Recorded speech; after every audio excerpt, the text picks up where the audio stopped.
I've had a Leaf since early 2015.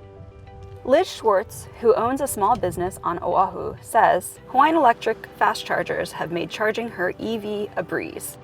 The fast chargers are the best because you just stick it in and you see your battery just quickly fill up.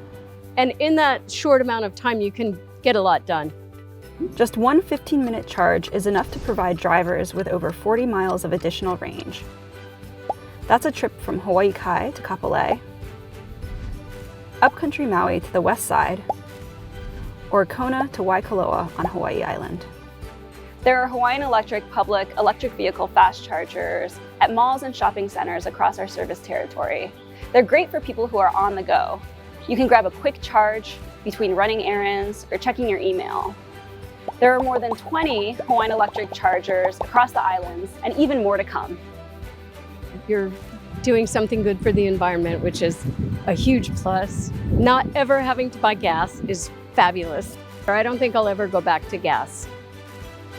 To find a fast charger near you, go to www.hawaiianelectric.com/goev.